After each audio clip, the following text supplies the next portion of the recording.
Great. Thank you. Thank you very much. It's great to be here. And I will today do a very kind of whirlwind tour of some of the social listening tools that are available and that are generally free for anyone that's monitoring social and doesn't necessarily have all the resources in the world. A slight caveat beforehand, given where we are these days and given how many brands and companies and organizations are doing this, that the tools available are seemingly infinite at this point.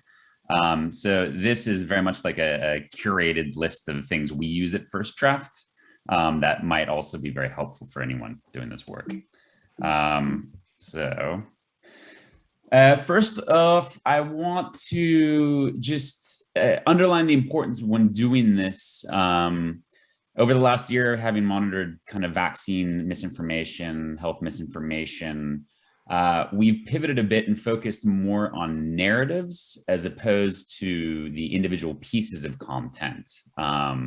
And while these individual pieces of content are important, what we see is they generally support broader overarching narratives that have kind of significant impacts on how people make sense of the world.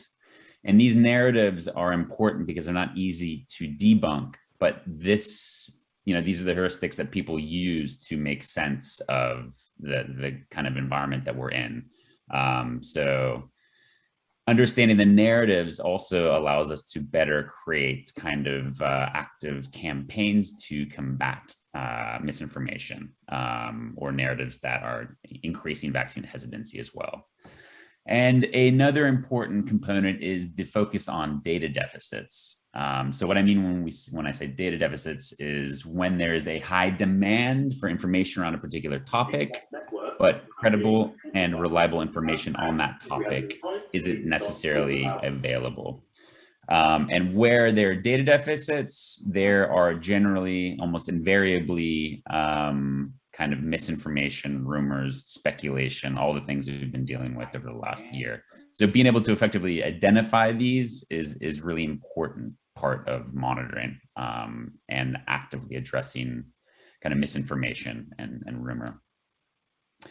So when doing monitoring, Boolean searches and keywords are absolutely your best friends. And if you do not nail this part of it, any monitoring operation is going to collapse. So by Boolean searches, I mean and or statements. So if you look at the top there, we have vaccine and Pfizer or AstraZeneca. And below that, we have a more kind of elaborate Boolean that looks at specific countries. Now, Booleans are only as good as the keywords, and oftentimes keywords are entrenched in certain communities or emanate from certain communities. So they're very much based on a set of kind of in-group vernacular. And developing keywords comes, unfortunately, only with doing lots of monitoring. So in order to understand communities, you have to monitor them. And then in order to get keywords that might signal certain communities that you're interested in monitoring, certain ones that might be pushing rumors or conspiracy theories, et cetera, you have to understand the vernacular they use. Otherwise, it's going to be really difficult to source your content and monitor effectively for rumor and misinformation. So first of all, one of the easiest and cheapest ways of monitoring is with Google Advanced Search Terms, right, and Booleans. So on the left side here, we just have a easy Google search. So if you're interested in sourcing kind of some of the main content that's about South Africa vaccine and Pfizer, or any of the other vaccines, you plug this in and you get a list of kind of the top content that Google is prioritizing here. Now, Google's gotten a lot better over the last year. Before, it was very easy to find misleading or outright false information on Google. Generally, that's not the case anymore. But this is a good way to monitor for news articles and content that might be problematic. And again, if you have keywords, you can plug in a few keywords, and then you can quickly see if there's more problematic content. So what I mean there is, let's say you heard a certain rumor about, or a certain conspiracy theory about, let's say microchips. You'd say, vaccine and microchips, and hopefully it would be authoritative information or debunks. But you might also find articles that are sharing false information that might also be being shared on social media. And you can also use Google search terms to find groups, content on different social media here. So by using Google Advanced Searches, you can find specific groups that are talking about vaccines in different countries too. So if you don't have access to a lot of the kind of broader, bigger analytics platforms, this is a good way of sourcing groups, Twitter accounts, etc. So for Twitter, there are kind of two main options. TweetDeck is free.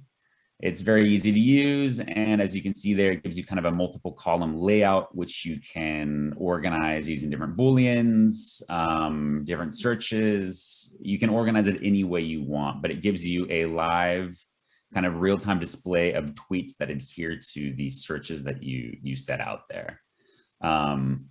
This is kind of the best way of monitoring stuff in real time, but you also have access if you do have some data chops or people on your team are a bit more kind of data savvy, to tap into Twitter's free search and streaming APIs, which essentially gives you also either real-time data or kind of a retrospective kind of look at data going back as far as a week to 10 days. For Facebook and Instagram, unfortunately, very much kind of hamstrung in terms of what we can access. Since 2016, both these platforms have done an amazing job at kind of black boxing their APIs and limiting access to data, unfortunately. Crowdtangle is one of the quote unquote best options. I say best in quotation marks because the data is very, very limited, but that's going to be the case for both these platforms whenever. Crowdtangle is free to journalists and researchers and also universities. And I'm pretty sure they're making it more readily available for kind of organizations monitoring this space. But if you cannot get access to Crowdtangle itself, which is an analytics platform, which gives you kind of a real-time feed of content on Facebook, Instagram, or Reddit, you also have the Crowdtangle link checker, which you can see here on the right, which is free for everyone. It's a Google kind of plugin you can download. And this allows you to essentially reverse link check articles to see where they've traveled through Facebook and Twitter and Reddit, as well as Instagram. And essentially gives you the interaction count, etc., which allows you to see kind of where the articles have traveled and the types of groups or pages that are sharing this content. So it is a very effective and useful tool that we are constantly leaning on, especially when we see kind of suspicious or misleading articles. We want to see kind of the spread, the uptake, etc. So that tool is completely free and available right now to anyone that wants to download it, and it is a very effective tool. Whereas the Crowdtangle dashboards, you can contact Crowdtangle and see if they're able to give you access. Generally, they will if you're a journalist or a researcher, but it gets a bit more complicated if you're kind of an organization that's not necessarily associated with journalism or research. 1 minute left. Yeah, and then there is obviously news media is very important. What we've seen in the last year is that lots of misinformation comes directly from, or the data deficits are essentially produced by the news, more so than on social media. So monitoring the news, monitoring headlines is a very, very, very important component to this. You have NewsWhip, which is a paid for service, which gives you essentially the same thing. It gives you nice analytics on this stuff. But you also have free tools like the News API, and you can also do the same stuff with Google Advanced Searches. Lastly, WhatsApp. We can't do anything these days without also monitoring WhatsApp. You can do this for free, and we have a kind of a link on the right side to a YouTube video that shows you how to set up a WhatsApp monitoring operation from your desktop. And then, of course, you have the obvious Google Trends, which is very important. But also, don't forget about Wikimedia and Wikipedia. And they have an API which essentially allows you to monitor what are popular kind of searches and pages by language, which can be a really effective kind of tool on top of your other tools to triangulate kind of data sources. So there's also a suite of free monitoring tools at the University of Amsterdam and through the Digital Methods Initiative. I don't have the time to cover that, but they are incredibly helpful. They're free, and they give you tons of scope to investigate and monitor information across the web too. And here are some resources for you. I think this slide deck will be available, but we at First Draft also have kind of reams of training and tools and recipes to help you all in your monitoring and investigating. So thank you. Great. Thank you, Rory. That was a great presentation. So with the time that we have left, we would like to start our moderated discussion, but maybe we'll start with asking questions to the three presenters who just presented. And maybe we can start with Rory, since you just presented. So we have a question for you. So I think one of the issues that we are starting to see is that public health teams have are saying that it's important to hear as many voices as possible. And so what, in your opinion, what do you think are best ways to serve people in closed social media groups? Because this can be particularly challenging in terms of ethics involved for social listening. So can you tell us more about how you're handling ethical social listening in closed groups, Rory? Yeah, thank you. And that's a fantastic question.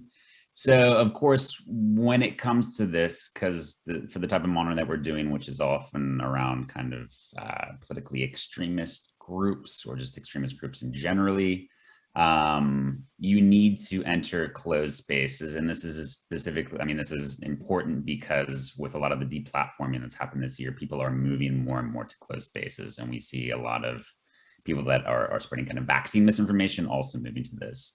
So ultimately, it's going to be a privacy versus a public interest argument, right? And if it is generally in the public interest, and you think whatever you're doing will serve the public interest and that will outweigh any privacy concerns, that's generally the kind of heuristic we use to kind of guide us.